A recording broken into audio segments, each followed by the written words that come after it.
उस रात उस गांव में एक बड़ी अनूठी घटना घट गई, फिर मैं उसे भूल ना सका। छोटा गांव, बस एक ही ट्रेन आती और एक ही ट्रेन जाती, तो 2 बार स्टेशन पर चहल पहल होती। आने वाली ट्रेन दिन को 12 बजे आती, जाने वाली ट्रेन रात को 2 बजे। स्टेशन पे भी कुछ ज्यादा लोग नहीं, एक स्टेशन मास्टर है, एक आध पोर्टर है, एक आध और आदमी क्लर्क है।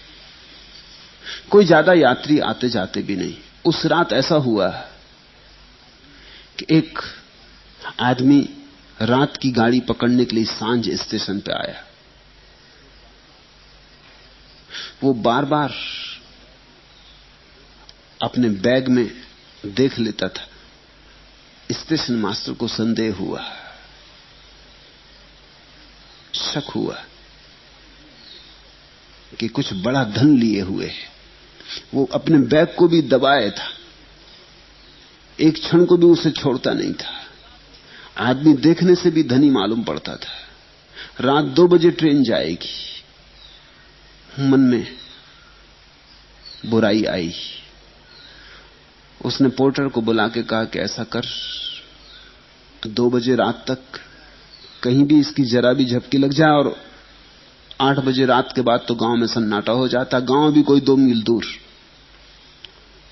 इसको खत्म करना है। पोर्टर ने कुल्हाड़ी ले ली और वो घूमता रहा कि ये कब सो जाए, मगर वो भी आदमी जागा रहा। पोर्टर को झपकी आ गई, और जब पोर्टर को झपकी आ गई तो वो आदमी जिस बेंच पे बैठा था उससे उठ के उसको नींद आने लगी थी, तो अपना बैग लेके वो टहलने लगा प्लेटफॉर्म पर। इस बीच स्टेशन मास्टर आके उस बेंच पर लेट गया जिस पर वो धनी लेटा था। पोर्टर की आंख खुली, देखा कि सो गया। उसने आके गर्दन अलग कर दी। स्टेशन मास्टर मारा गया। सुबह गांव में खबर आई। मैं उसे भूल नहीं सका उस घटना को। इंतजाम उसी ने किया था, मारा खुद ही गया। जीवन में करीब करीब ऐसा ही हो रहा है। जो दुख तुमने दूसरों को दिए हैं वो लौट आएंगे, जो सुख तुमने दूसरों को दिए हैं वो भी लौट आएंगे।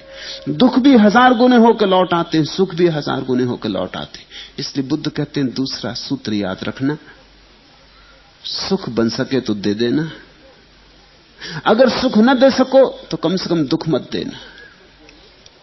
दूसरों को दुख मत देना, अपना सुख ऐसा बनाना कि तुम पर ही निर्भर हो, दूसरे के दुख पर निर्भर ना हो। फर्क समझो।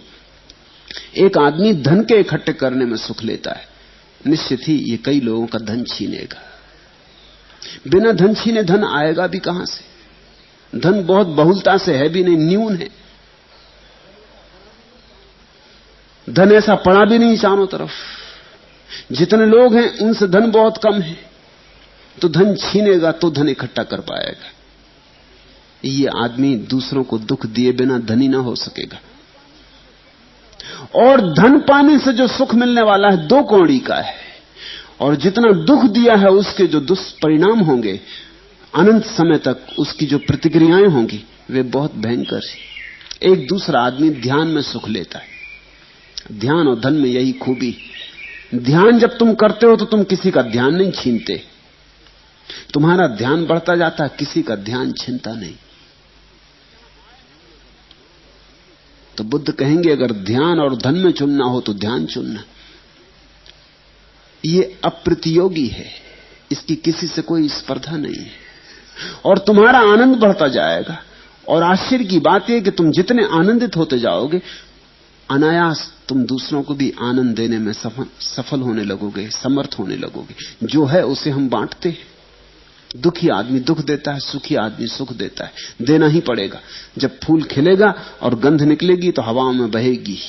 जब तुम्हारा ध्यान सघनीभूत होगा तो तुम्हारे चारों तरफ गंध उठेगी। सुख दोगे तो सुख मिलेगा। ऐसा सुख खोजना जो किसी के दुख पर आधारित ना होता हो, यही बुद्ध की मौलिक शिक्षा है।